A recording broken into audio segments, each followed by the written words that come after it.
Assalamualaikum warahmatullahi wabarakatuh. Apa kabar kalian semua? Semoga kalian dalam keadaan sehat, dilancarkan rezekinya, dan dimudahkan segala urusannya, dan penuh dengan kebahagiaan.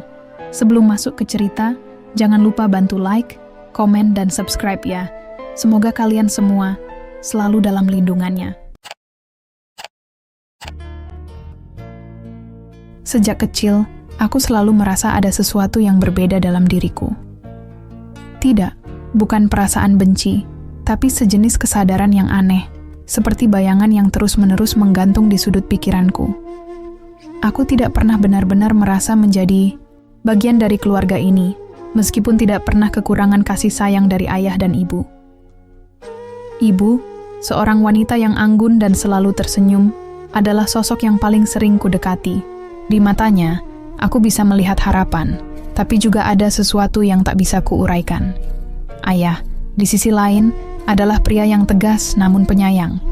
Ia bukan tipe yang pandai menunjukkan emosi, tapi aku tahu ia mencintai kami semua, atau setidaknya itulah yang ingin aku yakini. Hari itu, sebuah pagi yang biasa, tetapi perasaanku terasa berbeda. Ada kegelisahan yang menggerogoti pikiranku tanpa alasan yang jelas. Aku turun ke ruang makan, menemui ayah dan ibu yang sudah duduk di meja makan. Kakakku, Rina, yang selalu menjadi favorit keluarga, duduk di seberang mereka, tampak ceria seperti biasa. "Selamat pagi semuanya," sapaku pelan.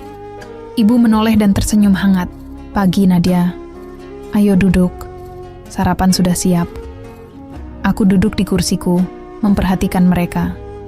Suara-suara obrolan ringan mengisi ruangan, tetapi aku merasa asing. Ada jarak yang tak kasat mata, yang semakin hari semakin sulit kuabaikan. Ketika sarapan selesai, aku membantu ibu membereskan meja. Ayah dan Rina sudah berlalu ke ruang tamu, meninggalkan kami berdua di dapur. Saat aku mencuci piring, aku memberanikan diri bertanya sesuatu yang telah lama mengendap dalam benakku. "Ibu," panggilku pelan. "Iya, sayang." Aku berhenti, mencuci dan menoleh ke arahnya. "Pernahkah ibu merasa ada sesuatu yang berbeda dalam keluarga kita?" Ibu terdiam sejenak. Wajahnya yang biasanya tenang tiba-tiba berubah. "Kenapa kamu bertanya seperti itu?" "Entahlah," jawabku, mencoba terdengar santai. "Aku hanya merasa aneh belakangan ini, seperti ada sesuatu yang tidak ku ketahui." Ibu tidak langsung menjawab. Ia menghela napas panjang dan kembali sibuk mengelap meja, seolah mencoba menghindari tatapanku. "Mungkin itu hanya perasaanmu saja," katanya akhirnya. Suaranya terdengar datar. Aku ingin mendesaknya lebih jauh, tapi ada sesuatu dalam nada suaranya yang membuatku ragu. Jadi, aku memilih diam dan melanjutkan mencuci piring. Hari-hari berlalu, tetapi perasaan itu tidak pernah benar-benar hilang, malah semakin kuat. Hingga suatu malam, aku mendengar suara ayah dan ibu bertengkar di ruang tamu. "Aku tidak bisa terus seperti ini, Ratna." Suara ayah terdengar keras, membuatku berhenti di tangga. "Lalu, apa yang kamu ingin aku lakukan? Mengusirnya? Itu tidak akan terjadi, Bima." Suara ibu terdengar lebih pelan, tetapi penuh emosi. Aku berdiri di sana, tidak bergerak, mencoba memahami apa yang mereka bicarakan. "Dia bukan anak kita. Kamu tahu itu, aku tahu itu. Dan kamu tidak bisa terus berpura-pura, Ratna," kata ayah lagi. Dadaku berdegup kencang. Kata-kata itu menghantamku seperti gelombang besar. Aku bukan anak mereka? Apa maksudnya? Ibu tidak langsung menjawab. Aku mendengar isakannya, lalu suaranya yang bergetar berkata, "Bima, dia memang bukan anak kandung kita, tapi aku telah merawatnya seperti anakku sendiri. Aku mencintainya." Aku mundur perlahan, berusaha menahan tangis. Kebenaran itu menghancurkanku, tetapi aku tahu aku tidak bisa menunjukkan kelemahanku saat ini. Keesokan paginya, aku berusaha bersikap normal. Aku tidak ingin mereka tahu bahwa aku mendengar semuanya. Namun, setiap kali melihat wajah ayah atau ibu, rasa sakit itu kembali menghantamku. "Rina, yang selalu menjadi pusat perhatian, tampak tidak peduli dengan apa yang terjadi. Ia terus saja sibuk dengan kehidupannya sendiri, seolah aku tidak pernah ada. Waktu berlalu, dan aku semakin yakin bahwa aku harus mencari tahu kebenaran ini. Siapa aku sebenarnya? Kenapa mereka memutuskan untuk merawatku? Dan yang paling penting, apa yang telah kulakukan hingga ayah merasa seperti itu? Suatu hari, ketika rumah kosong, aku memberanikan diri membuka laci meja kerja ayah. Di sana, aku menemukan sebuah amplop tua. Tanganku gemetar saat membukanya, tetapi aku tahu aku harus melakukannya. Di dalamnya, aku menemukan akta kelahiran dan beberapa surat. Nama orang tua kandungku tertulis jelas di sana, nama yang tidak pernah kukenal sebelumnya. Aku merasa seperti terlempar ke dalam jurang yang tak berdasar. Aku ingin marah, ingin berteriak, tetapi aku tidak tahu kepada siapa. Ayah, ibu, atau takdir yang mempermainkanku seperti ini. Sejak hari itu, hubunganku dengan ayah semakin renggang. Ia tampak berusaha menghindariku, dan aku tidak lagi mencoba mendekatinya. Namun, di balik semua rasa sakit itu, aku menyadari satu hal. Aku mencintainya. Meskipun ia bukan ayah kandungku, aku tetap melihatnya sebagai sosok yang membesarkanku, yang memberiku kehidupan yang layak. Tetapi rupanya, cinta itu tidak cukup. Ayah semakin menunjukkan sikap dinginnya, seolah-olah aku tidak pernah menjadi bagian dari hidupnya. Aku ingin menunjukkan bahwa aku bisa menjadi anak yang lebih baik dari Rina, bahwa aku bisa mencintainya lebih dari siapapun. Namun, apapun yang kulakukan selalu terasa sia-sia. Aku mencoba melupakan apa yang kudengar malam itu, tetapi bayangan kata-kata ayah terus menghantui pikiranku. Setiap kali aku melihat wajahnya, aku diingatkan bahwa aku bukan bagian dari darah dagingnya. Namun, aku tidak ingin menyerah. Aku ingin membuktikan bahwa aku adalah bagian dari keluarga ini, meskipun mungkin tidak dalam arti yang sama seperti Rina. Hari itu, aku memutuskan untuk melakukan sesuatu yang belum pernah aku lakukan sebelumnya. Aku menyiapkan makan malam istimewa untuk seluruh keluarga. Ini adalah sesuatu yang biasa dilakukan ibu, tapi kali ini aku ingin mengambil alih. Aku menghabiskan sore di dapur, memotong sayuran, merebus daging, dan mencoba resep-resep dari buku masak ibu. Tanganku gemetar karena gugup, tetapi aku terus melanjutkan, berharap ayah akan menyadari usahaku. Saat malam tiba, aku memanggil mereka ke meja makan. Ibu terlihat terkejut, sementara Rina hanya mengangkat alisnya seolah-olah aku sedang melakukan sesuatu yang konyol. Ayah menatapku dengan ekspresi datar yang sulit kutebak. Aku ingin mencoba memasak untuk kalian semua, kataku, berusaha terdengar riang. Aku harap kalian suka. Kami semua duduk, dan aku menyajikan makanan yang sudah kusiapkan. Ibu mencicipinya lebih dulu. Ini enak sekali, Nadia, katanya dengan senyuman hangat. Lumayan, ujar Rina sambil mengunyah, tapi ayamnya agak sedikit terlalu matang. Aku mencoba tidak merasa tersinggung. Namun, yang paling kutunggu adalah tanggapan ayah. Ia memotong sepotong daging, mencicipinya, lalu meletakkan garpunya tanpa berkata apa-apa. "Bagaimana ya?" tanyaku hati-hati. "Baik," jawabnya singkat, sebelum melanjutkan makan. Satu kata itu seperti pukulan telak. Aku sudah berusaha sekuat tenaga, tetapi responnya tetap dingin. Setelah makan malam selesai, aku membantu ibu merapikan meja. Rina segera menghilang ke kamarnya, dan ayah duduk di ruang tamu dengan surat kabarnya. Aku mencoba mendekatinya, duduk di sofa sebelahnya, tetapi ia tidak mengangkat pandangannya dari koran. "Ayah," panggilku perlahan. Gumamnya tanpa menoleh. Aku ingin tahu, apakah aku melakukan sesuatu yang salah? Tanyaku, suaraku gemetar. Akhirnya, ia menurunkan korannya dan menatapku. "Kenapa kamu bertanya seperti itu?" "Karena aku merasa ayah tidak pernah benar-benar menerima aku," jawabku. mencoba menahan air mataku.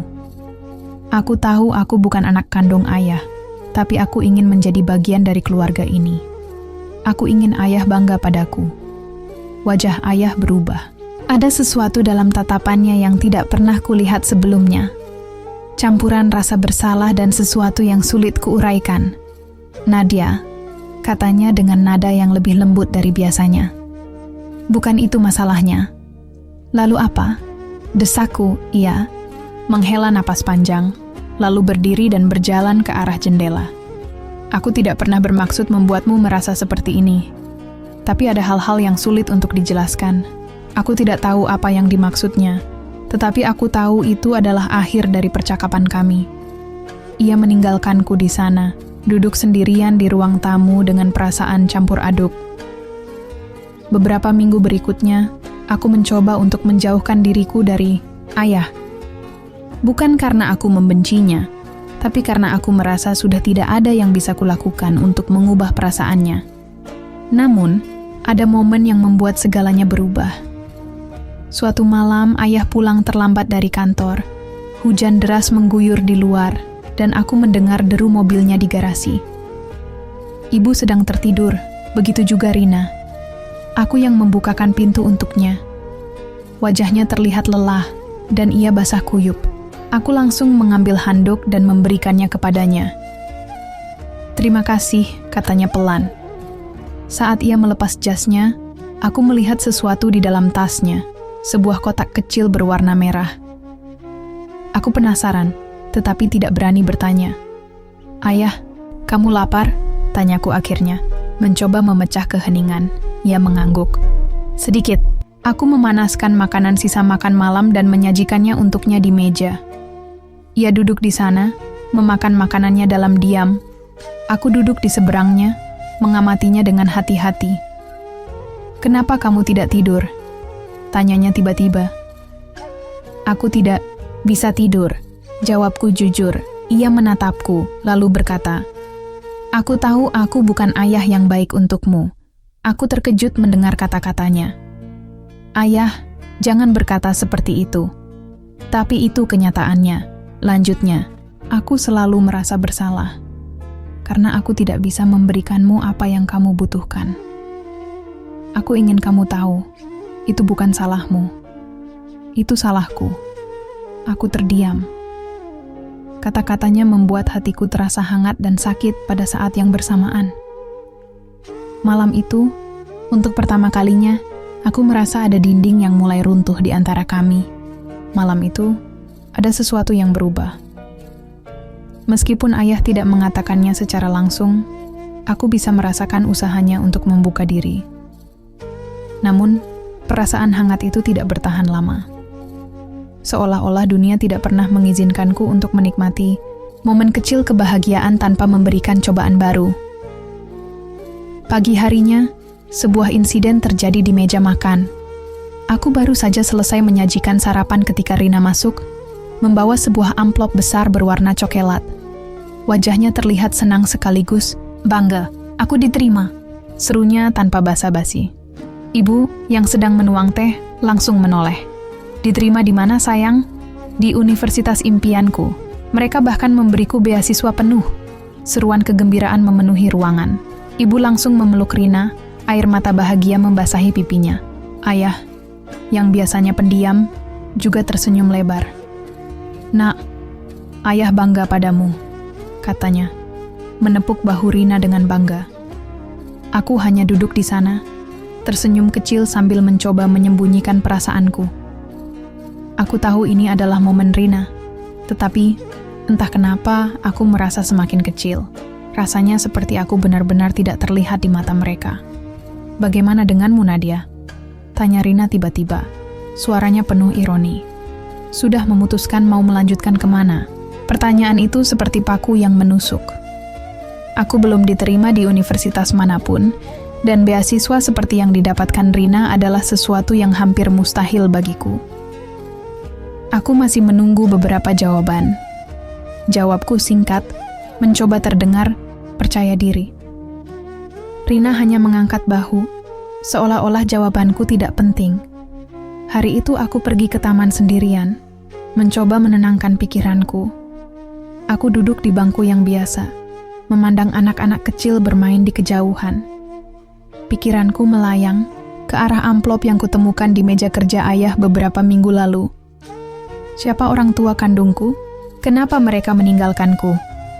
Apakah mereka juga merasa aku tidak cukup berharga? Sebuah suara pelan memecah lamunanku. Nadia? Aku menoleh dan melihat ayah berdiri di sana, membawa 2 gelas kopi di tangannya. Ia tampak canggung, seperti tidak tahu harus berkata apa. Ayah mencarimu, katanya menyodorkan salah satu gelas. Aku menerima kopi itu tanpa berkata apa-apa. Ayah duduk di sebelahku, dan untuk beberapa saat, kami hanya duduk dalam diam. Ayah tahu kamu merasa tidak dipedulikan, katanya akhirnya. Aku menunduk, tidak ingin ia melihat air mata yang mulai menggenang di mataku. Ayah tidak tahu bagaimana caranya mendekatimu, lanjutnya. Tapi bukan berarti ayah tidak peduli. Aku mendongak, menatapnya dengan tatapan penuh pertanyaan. Kalau begitu, kenapa ayah selalu bersikap dingin padaku? Kenapa aku selalu merasa seperti orang luar di keluarga ini? Wajah ayah berubah muram. Ia menggenggam gelas kopinya erat-erat, seolah-olah mencari keberanian dari panasnya. Karena ayah takut, katanya akhirnya. Suaranya hampir berbisik. Takut apa? Tanyaku. Ia menoleh, dan untuk pertama kalinya, aku melihat air mata di matanya. Takut kehilanganmu.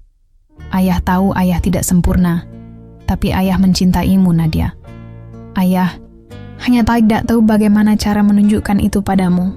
Aku terdiam, mencoba mencerna kata-katanya. Rasa sakit yang selama ini mengendap di hatiku perlahan mulai mereda. Aku hanya ingin ayah tahu, kataku pelan, bahwa aku mencintai ayah. Mungkin aku bukan anak kandung ayah, tapi aku selalu melihat ayah sebagai ayahku.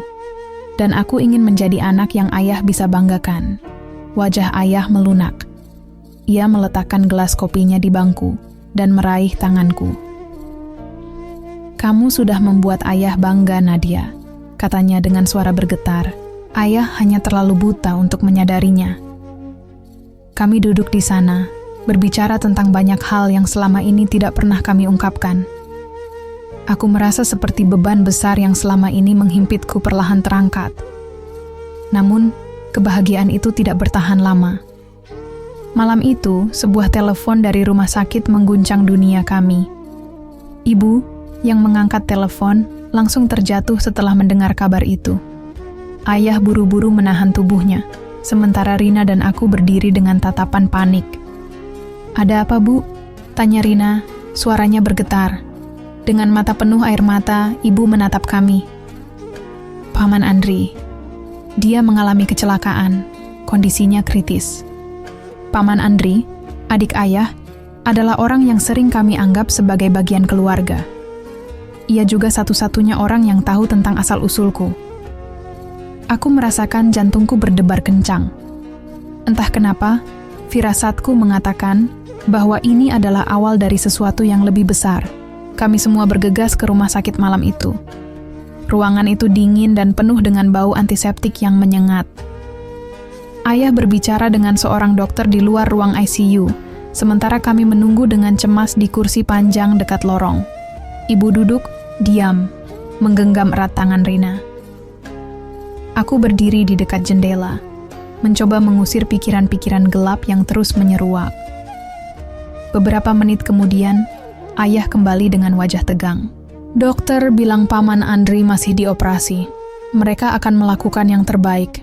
Kami semua terdiam. Tidak ada yang bisa dilakukan selain menunggu. Beberapa jam berlalu, hingga akhirnya seorang dokter keluar dari ruang operasi. Ayah langsung berdiri, begitu juga aku dan Rina. Kami berhasil menstabilkan kondisinya, kata dokter itu. Tapi ia masih koma. Kami tidak bisa memastikan kapan atau apakah ia akan sadar. Berita itu menghantam kami seperti badai. Ibu menangis terisak, sementara ayah hanya mengangguk pelan, mencoba menerima kenyataan pahit itu. Aku tahu Paman Andri adalah bagian penting dalam keluarga kami. Ia bukan hanya adik ayah, tetapi juga sosok yang selalu peduli padaku, bahkan lebih dari yang lain. Jika ada yang tahu tentang siapa aku sebenarnya, itu adalah dia. Beberapa hari berlalu, dan kami mulai terbiasa dengan rutinitas mengunjungi rumah sakit setiap hari.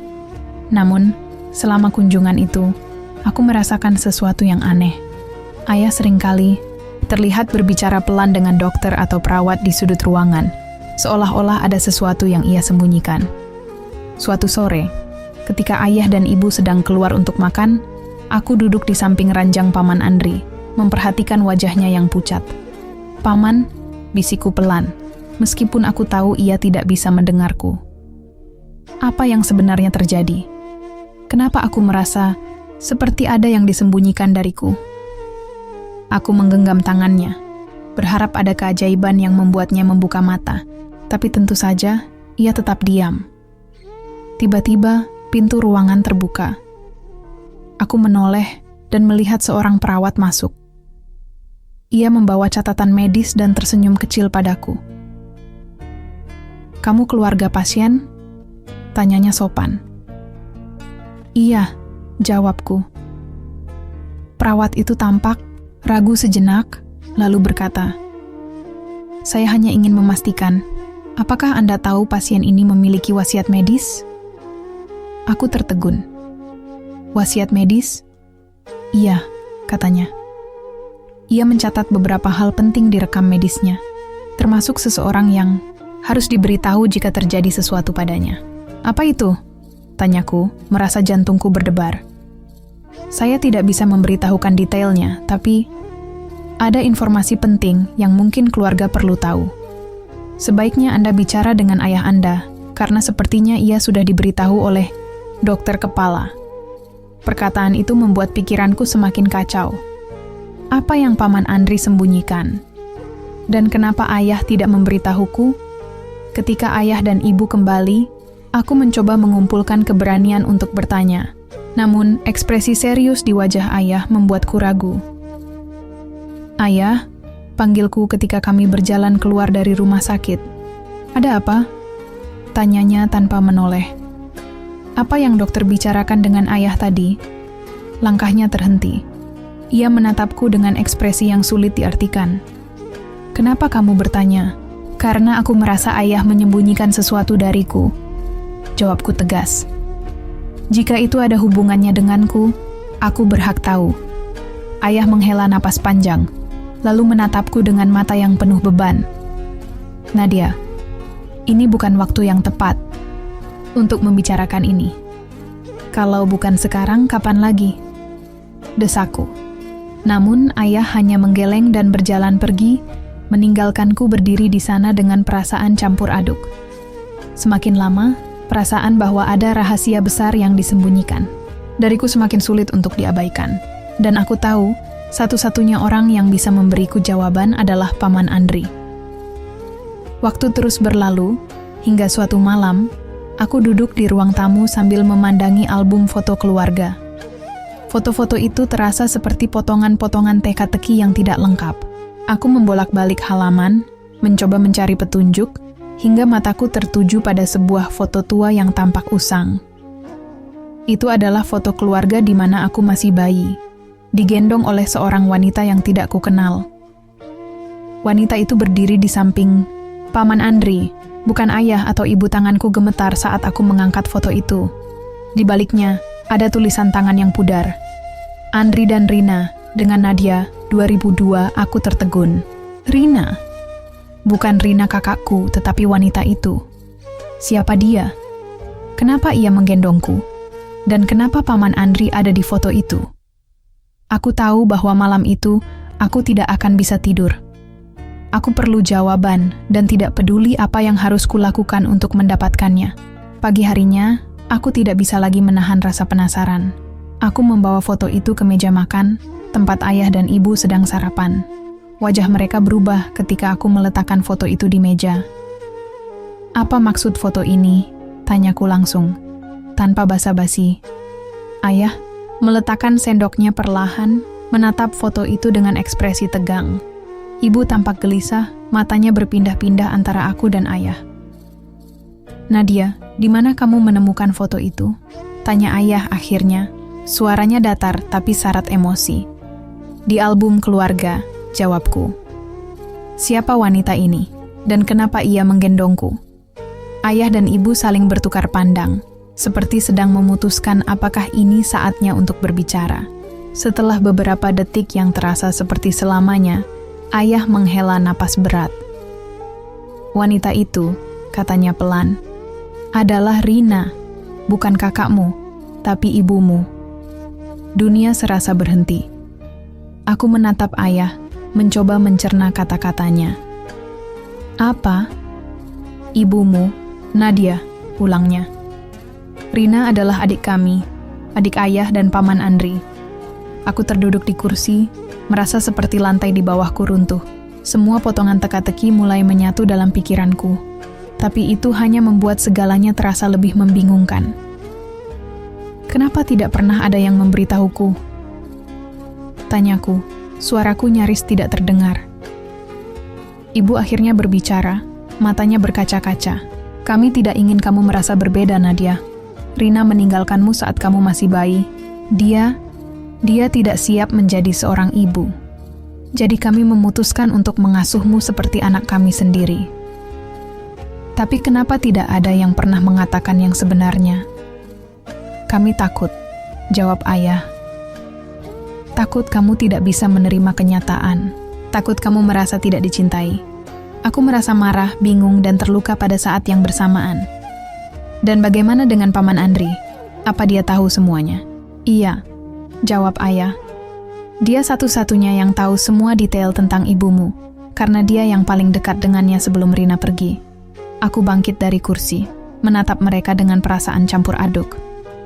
"Jadi, selama ini kalian semua berbohong padaku.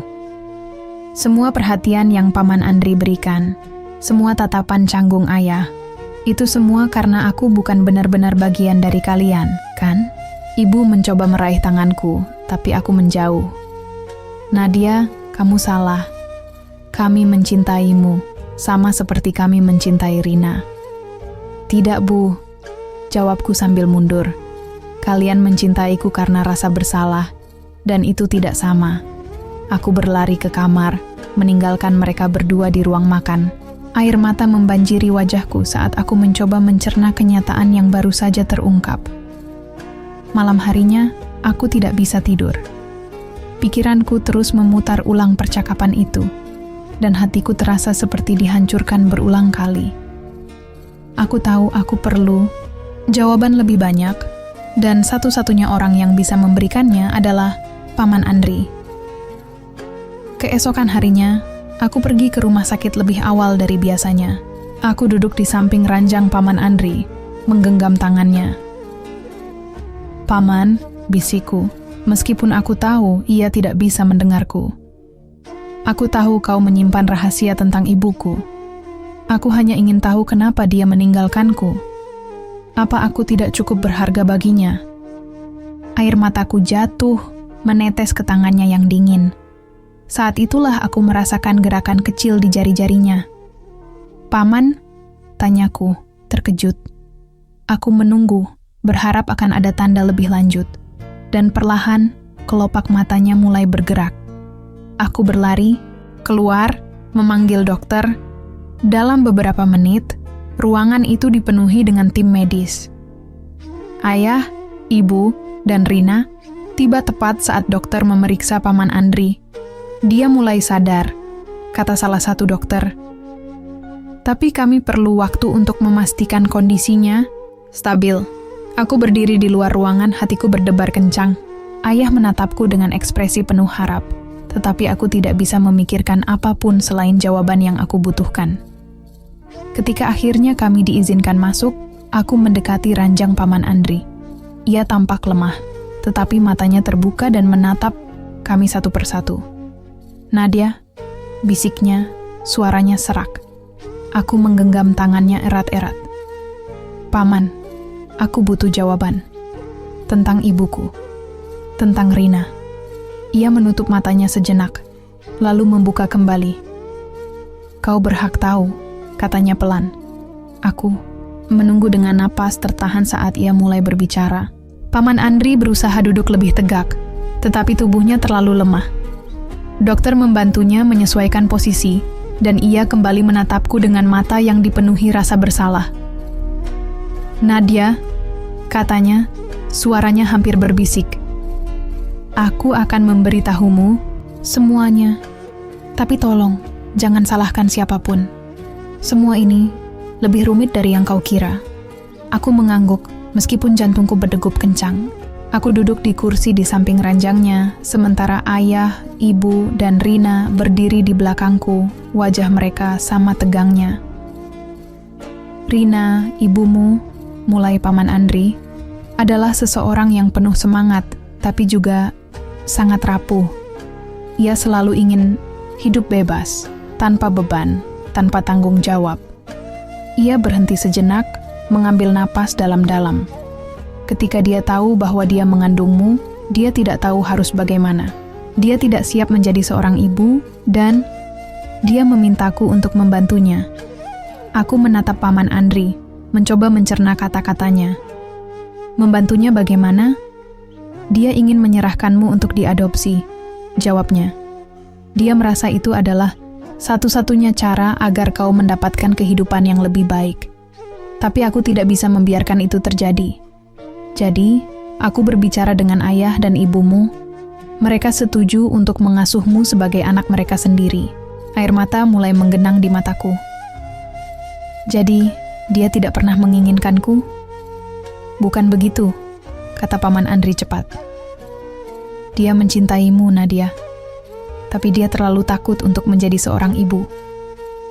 Dia berpikir bahwa menyerahkanmu adalah cara terbaik untuk memastikan kau mendapatkan kasih sayang dan stabilitas yang dia tahu tidak bisa dia berikan.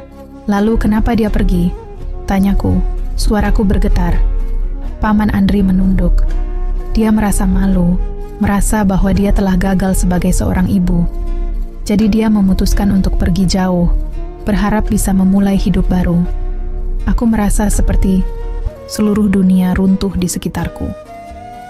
Kenapa kau tidak pernah memberitahuku? Aku ingin, jawabnya pelan. Tapi aku berjanji pada Rina bahwa aku tidak akan mengungkit masa lalunya.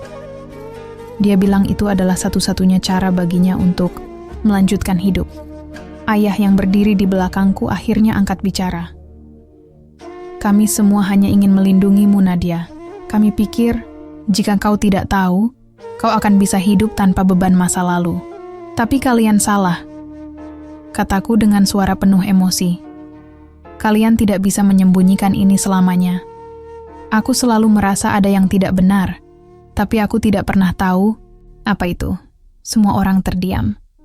Aku merasa hampa, tetapi sekaligus penuh dengan amarah dan kesedihan yang bercampur menjadi satu. Paman Andri menggenggam tanganku lemah. Nadia, aku minta maaf. Jika aku bisa mengubah segalanya, aku akan melakukannya. Tapi satu hal yang perlu kau tahu, keluargamu mencintaimu. Kami semua mencintaimu. Aku tidak tahu harus berkata apa. Aku ingin percaya pada kata-katanya. Tetapi, luka di hatiku terlalu dalam. Hari-hari berikutnya terasa seperti berjalan dalam kabut. Aku mencoba bersikap normal, tetapi pikiranku terus dipenuhi dengan pertanyaan-pertanyaan tentang ibuku. Di mana dia sekarang? Apakah dia pernah memikirkan aku? Suatu malam, aku memutuskan untuk mencari jawaban sendiri. Aku masuk ke ruang kerja ayah, tempat di mana ia sering menyimpan dokumen penting. Aku menggeledah laci-laci meja, berharap menemukan sesuatu yang bisa membantuku. Setelah beberapa saat, aku menemukan sebuah folder kecil dengan tulisan tangan di sampulnya. Rina, tangan. Gemetar, aku membuka folder itu. Di dalamnya ada surat-surat lama, beberapa foto, dan sebuah alamat yang ditulis dengan tinta pudar. Alamat itu ada di kota yang berbeda, cukup jauh dari tempat kami tinggal. Aku tahu ini mungkin gila, tetapi aku merasa harus pergi ke sana. Aku perlu melihat ibuku, bertanya langsung kenapa ia meninggalkanku. Aku tidak memberitahu siapapun tentang rencanaku. Keesokan harinya, aku mengemasi beberapa barang dan meninggalkan catatan kecil untuk ayah dan ibu. Aku harus menemukan jawaban. Aku akan kembali setelah aku tahu semuanya. Dengan hati penuh tekad dan tas di punggungku, aku memulai perjalanan menuju kota tempat ibuku berada. Perjalanan menuju kota itu terasa panjang dan sunyi.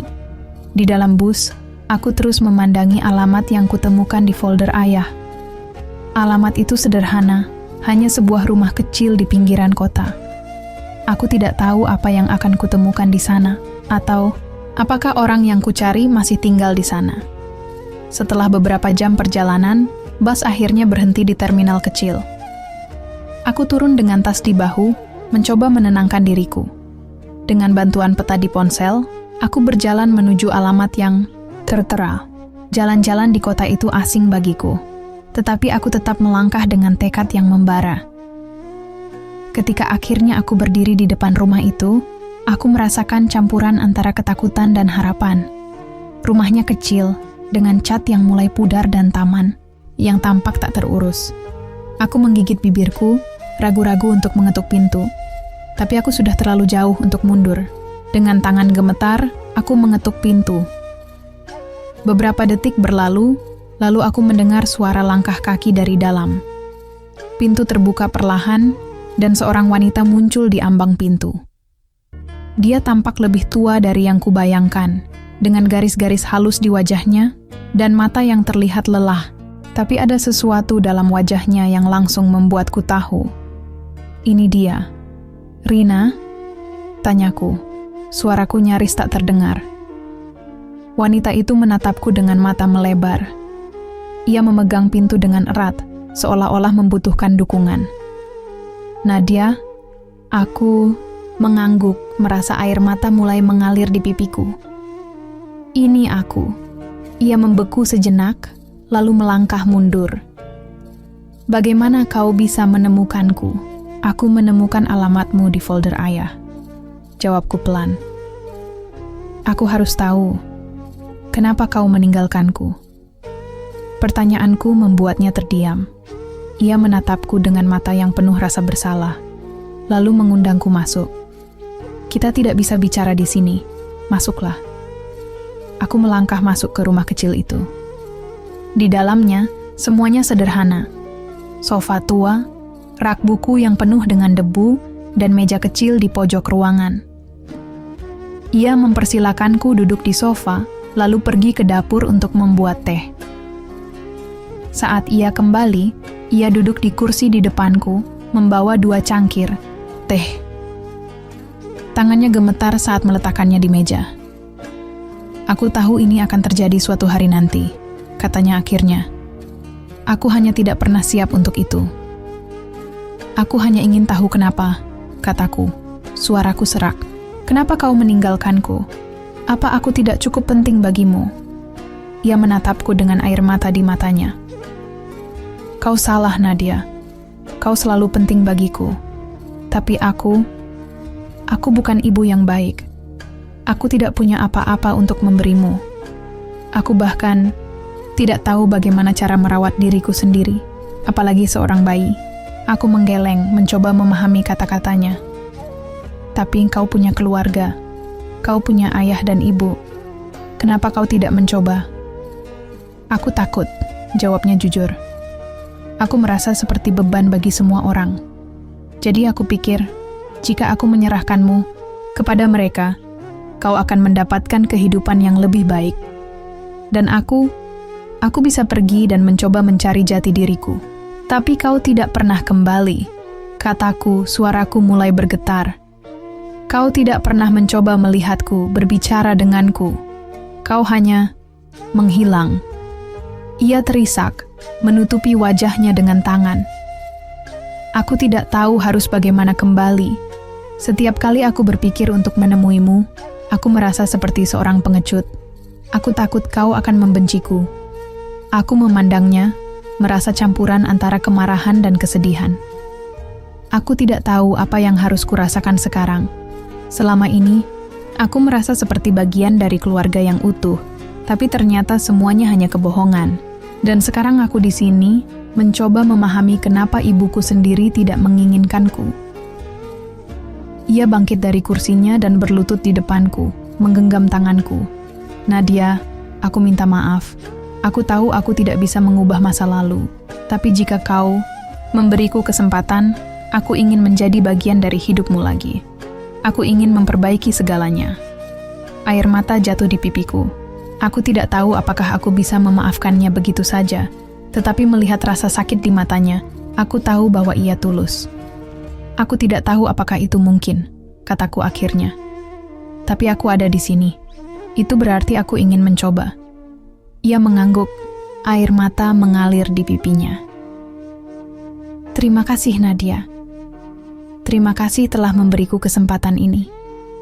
Kami duduk di sana, saling berpegangan tangan, mencoba mengisi celah yang telah terpisah selama bertahun-tahun. Meski ada banyak yang harus dibicarakan, untuk pertama kalinya aku merasa seperti menemukan bagian dari diriku yang hilang. Hari-hari berikutnya aku habiskan di rumah kecil itu, bersama wanita yang kupanggil ibu untuk pertama kalinya dalam hidupku. Awalnya, semuanya terasa canggung. Kami berbicara dengan hati-hati, seperti berjalan di atas kaca tipis. Tapi semakin lama aku mendengar kisahnya, semakin aku bisa memahami, meski belum tentu memaafkan, keputusan-keputusan yang pernah ia ambil. Rina bercerita tentang bagaimana ia dulu sering merasa terjebak. Ketika ia hamil, ia masih muda dan merasa kehilangan arah. Ia takut dihukum oleh keluarganya, takut menjadi beban. Ia bahkan merasa bahwa aku akan lebih baik tanpa dirinya. Aku mencoba meyakinkan diriku bahwa menyerahkanmu pada keluarga kita adalah yang terbaik, katanya suatu malam saat kami duduk di ruang tamunya yang hangat. Tapi ada malam-malam di mana aku menangis, merindukanmu. Dan itu hanya membuatku merasa lebih buruk, karena aku tidak punya keberanian untuk kembali. Aku mendengarkan semuanya dengan hati yang bercampur aduk. Bagian diriku merasa iba padanya, tetapi ada bagian lain yang masih marah. Tapi kau tidak pernah mencoba menghubungiku, kataku. Suaraku penuh emosi. Bahkan sepucuk surat pun tidak pernah. Dia mengangguk menundukkan kepalanya. Aku tahu, dan itu salahku. Aku terlalu takut pada penolakanmu. Aku pikir, jika aku menjauh, itu akan lebih mudah untukmu dan untukku. Aku tidak bisa menahan diri untuk tidak menanggapi. Itu tidak mudah, Bu. Aku selalu merasa ada yang hilang, meskipun ayah dan ibu telah memberiku segalanya. Dan sekarang, setelah tahu semuanya, aku masih merasa kosong. Rina tidak mengatakan apa-apa. Ia hanya mengulurkan tangan, menggenggam tanganku erat-erat. Aku tidak akan memintamu untuk memaafkanku, Nadia. Aku hanya ingin mencoba menjadi ibumu, meskipun terlambat. Hari itu, aku meninggalkan ruang tamu dengan perasaan berat. Ada bagian diriku yang ingin memberinya kesempatan. Tetapi ada juga bagian yang ragu-ragu. 2 minggu berlalu sejak aku tiba di rumah Rina. Selama waktu itu, kami perlahan-lahan mencoba memperbaiki hubungan. Ia menunjukkan foto-foto lamanya, menceritakan kisah-kisah masa lalunya yang tidak pernah ku ketahui. Meski menyenangkan, aku tidak bisa menghilangkan rasa canggung yang masih ada di antara kami. Suatu hari, saat aku sedang duduk di beranda rumahnya, sebuah mobil berhenti di depan rumah. Aku terkejut ketika melihat ayah dan ibu keluar dari mobil itu. Nadia, seru ibu, berjalan cepat ke arahku. Aku bangkit berdiri, jantungku berdegup kencang. Apa yang kalian lakukan di sini? Kami khawatir, kata ayah. Kau pergi, begitu saja tanpa memberitahu kami. Kami tidak tahu apa yang sedang terjadi. Aku merasa bersalah, tetapi juga bingung bagaimana menjelaskan semuanya. Aku butuh jawaban, kataku pelan. Rina keluar dari rumah, tampak canggung ketika melihat ayah dan ibu. Mereka bertiga saling memandang tanpa berkata apa-apa selama beberapa saat. Akhirnya, ayah berbicara. Rina, katanya, suaranya tegas namun tidak menghakimi. Kami tidak di sini untuk menghakimimu. Kami hanya ingin memastikan Nadia baik-baik saja. Rina mengangguk, wajahnya penuh rasa bersalah. Terima kasih, dan maafkan aku karena membuat kalian harus menanggung beban yang seharusnya menjadi tanggung jawabku. Apa yang telah terjadi tidak bisa diubah, jawab ibu dengan lembut. Tapi yang penting sekarang adalah Nadia. Apa yang terbaik untuknya? Aku berdiri di antara mereka, merasa seperti menjadi pusat dari pertemuan ini. Aku menarik napas dalam-dalam sebelum berbicara. Aku tidak tahu apa yang terbaik untukku. Aku hanya tahu bahwa aku ingin memahami semuanya. Aku ingin tahu dari mana aku berasal, siapa diriku sebenarnya. Ibu melangkah mendekat dan meraih tanganku. Kau adalah anak kami, Nadia. Kau selalu menjadi anak kami. Tidak peduli apapun yang terjadi. Rina, yang berdiri di belakangku, menyela dengan suara lembut. Dan kau juga anakku, Nadia. Meskipun aku terlambat mengakuinya, kau adalah bagian dari hidupku. Aku menatap mereka berdua, merasa seperti berada di tengah-tengah dua dunia. Aku tahu aku tidak harus memilih di antara mereka, tetapi perasaan itu tetap ada, menekan hatiku. Aku tidak tahu bagaimana melanjutkan semuanya. Kataku akhirnya, air mata mulai mengalir. Tapi aku ingin mencoba. Bersama kalian berdua. Ayah, ibu, dan Rina saling memandang. Mereka tidak berbicara, tetapi ada pengertian dalam tatapan mereka. Apapun yang kau butuhkan, kami akan mendukungmu, kata ayah akhirnya. Untuk pertama kalinya, aku merasa bahwa mungkin, hanya mungkin, semua ini bisa diperbaiki. Hari-hari berikutnya adalah awal dari perjalanan panjang untuk memperbaiki hubungan kami. Tidak semuanya mudah, dan ada saat-saat di mana luka lama muncul kembali. Tetapi dengan usaha dan cinta, aku merasa bahwa keluarga ini, dengan segala ketidaksempurnaannya, bisa menjadi sesuatu yang utuh lagi. Waktu terus berjalan, dan meskipun hubungan kami perlahan membaik, aku tahu bahwa luka masa lalu tidak akan sembuh begitu saja. Ada malam-malam ketika aku masih terbangun dengan perasaan gelisah, mengingat kembali hari-hari ketika aku merasa tidak memiliki arah. Rina, ibuku, mencoba menjadi bagian dari hidupku dengan cara-cara kecil yang tidak pernah aku duga. Ia memasak untukku, sesuatu yang katanya jarang ia lakukan bahkan untuk dirinya sendiri. Ia juga mulai menceritakan kisah-kisah masa lalunya, tentang bagaimana ia menjalani hidup setelah meninggalkanku. Saat pertama kali aku pergi, katanya, suatu malam sambil menatap langit-langit, aku merasa bebas. Tapi kebebasan itu tidak bertahan lama. Rasa bersalah mengikutiku kemanapun aku pergi. Aku bekerja dari satu tempat ke tempat lain, mencoba melupakan apa yang telah aku tinggalkan. Tapi aku tidak pernah bisa benar-benar melupakanmu, Nadia. Aku tidak tahu harus berkata apa. Mendengar cerita-ceritanya membuatku merasa lebih dekat dengannya, tetapi juga membuatku sadar betapa banyak waktu yang telah hilang. Sementara itu, ayah dan ibu tetap mendukungku dengan caranya sendiri. Mereka sering datang mengunjungiku di rumah Rina, memastikan bahwa aku merasa nyaman. Hubungan antara mereka dan Rina juga perlahan membaik. Mereka berbicara dengan sopan, bahkan terkadang berbagi cerita tentang masa laluku. Suatu sore, saat kami semua duduk di ruang tamu Rina, ayah membuka album foto lama yang ia bawa dari rumah. Di dalamnya ada foto-fotoku dari kecil hingga remaja, saat-saat yang penuh kebahagiaan. Kau tahu, Rina, kata ayah sambil menunjukkan salah satu foto. Nadia adalah anak yang sangat pintar. Ia selalu ingin tahu segalanya. Rina tersenyum, kecil, menatap foto itu dengan mata berkaca-kaca. Aku menyesal tidak bisa melihat semua itu.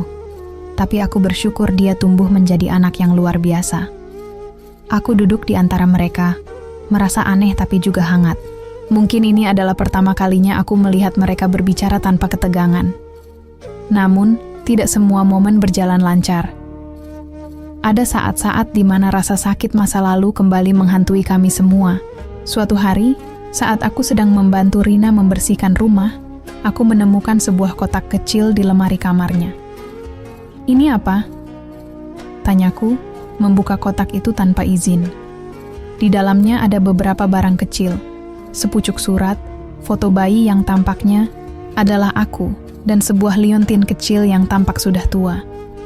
Itu barang-barang yang aku simpan tentangmu, kata Rina dengan suara pelan. Aku mengambil surat itu dan mulai membacanya. Surat itu ditulis untukku, tetapi tidak pernah dikirim. Isinya adalah permintaan maaf, pengakuan rasa bersalah, dan harapan bahwa suatu hari ia akan memiliki keberanian untuk menemuiku. Kenapa kau tidak pernah mengirimkan ini? Tanyaku, suaraku mulai bergetar. Aku takut, jawabnya. Aku tidak tahu bagaimana kau akan bereaksi. Aku tidak ingin mengganggu hidupmu. Aku menatap surat itu, merasa marah dan sedih sekaligus. Kau tidak pernah tahu apa yang aku rasakan. Aku menghabiskan bertahun-tahun bertanya-tanya siapa diriku sebenarnya, sementara kau menyimpan semuanya di sini. Rina tidak bisa menjawab, ia hanya menunduk, air matanya mulai mengalir.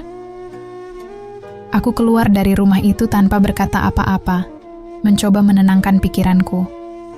Aku berjalan tanpa tujuan, mencoba memahami semua perasaan yang bercampur aduk di dalam diriku. Malam itu, aku kembali ke rumah dan menemukan Rina duduk di ruang tamu menungguku. Wajahnya terlihat lelah, tetapi ia tidak mengatakan apa-apa. Aku tidak tahu apakah aku bisa memaafkan semuanya, kataku akhirnya. Tapi aku tahu satu hal, aku tidak ingin hidup dengan kebencian. Itu terlalu melelahkan. Rina menatapku dengan mata penuh harapan. Aku akan melakukan apapun untuk membuktikan bahwa aku pantas mendapat kesempatan kedua. Aku tahu aku tidak bisa mengubah masa lalu, tapi aku ingin menjadi bagian dari hidupmu sekarang. Jika kau mengizinkanku. Aku mengangguk pelan, meskipun hatiku masih terasa berat. Kita bisa mencoba. Tapi kau harus tahu bahwa ini tidak akan mudah. Dia tersenyum tipis. Dan untuk pertama kalinya, aku merasa ada harapan untuk masa depan kami. Hubungan kami perlahan-lahan membaik. Aku belajar menerima bahwa masa lalu tidak bisa diubah, tetapi masa depan masih bisa dibangun. Ayah, ibu, dan Rina menjadi bagian dari hidupku dalam cara yang berbeda-beda, tetapi aku tahu bahwa mereka semua mencintaiku. Perjalanan ini masih panjang, tetapi aku merasa lebih kuat dari sebelumnya. Hari-hari berlalu menjadi minggu, dan minggu menjadi bulan. Hubungan kami bertiga, aku, ayah, dan ibu kandungku Rina, berjalan seperti sebuah perjalanan yang tidak selalu mulus, tetapi penuh dengan usaha dan niat baik. Perlahan-lahan, kami menemukan ritme yang baru. Rina mulai lebih aktif terlibat dalam hidupku. Ia datang ke rumah ayah dan ibu untuk makan malam bersama. Bahkan mencoba memasak makanan yang dulu sering ku benci, tapi kini terasa penuh arti karena dibuat olehnya. Di sisi lain, ayah dan ibu terus memberiku dukungan tanpa henti, memastikan aku tahu bahwa mereka tetap menjadi orang tuaku, apapun yang terjadi. Namun, aku tahu bahwa perasaan-perasaan lama tidak akan hilang begitu saja. Ada malam-malam ketika aku masih merasa tersesat, bertanya-tanya apakah semua ini benar-benar bisa berjalan. Dan saat-saat seperti itu, aku menyadari bahwa tidak ada jawaban sempurna, hanya keberanian untuk terus mencoba. Suatu hari, Rina mengajakku ke tempat yang special. Kami berkendara ke sebuah taman kecil di pinggir kota, tempat yang katanya dulu sering ia kunjungi saat sedang merasa bingung atau putus asa. Aku ingin kau melihat ini, katanya sambil menunjuk sebuah pohon besar di tengah taman. Aku mengikuti tatapannya dan melihat sesuatu yang mengejutkan. Di batang pohon itu ada ukiran kecil yang berbunyi, "Untuk Nadia, maafkan aku mencintaimu. R. Aku menulis itu bertahun-tahun lalu," katanya dengan suara pelan. Setiap kali aku merasa tidak punya tempat di dunia ini, aku datang ke sini dan mengingat bahwa ada bagian dari diriku yang lebih baik, bagian yang ada dalam dirimu. Aku menyentuh ukiran itu, merasakan gelombang emosi yang sulit dijelaskan. Ada rasa sakit, tetapi juga ada rasa haru. Aku tidak pernah tahu ini, kataku pelan. Rina tersenyum kecil. Aku tidak ingin kau tahu dulu. Aku takut itu hanya akan membuatmu semakin marah. Tapi sekarang, aku ingin kau tahu bahwa aku selalu memikirkanmu. Meskipun aku terlalu pengecut untuk bertindak, aku menatapnya. Dan untuk pertama kalinya, aku merasa bahwa aku benar-benar melihatnya. Bukan sebagai sosok yang meninggalkanku, tetapi sebagai seorang wanita yang penuh dengan rasa bersalah, tetapi juga cinta yang tulus. Aku ingin percaya padamu, kataku akhirnya. Aku ingin percaya bahwa kita bisa membangun sesuatu yang lebih baik. Air mata mengalir di pipinya, tetapi ia tersenyum. Kita akan melakukannya bersama, Nadia. Beberapa bulan kemudian, kami mengadakan makan malam bersama di rumah ayah dan ibu.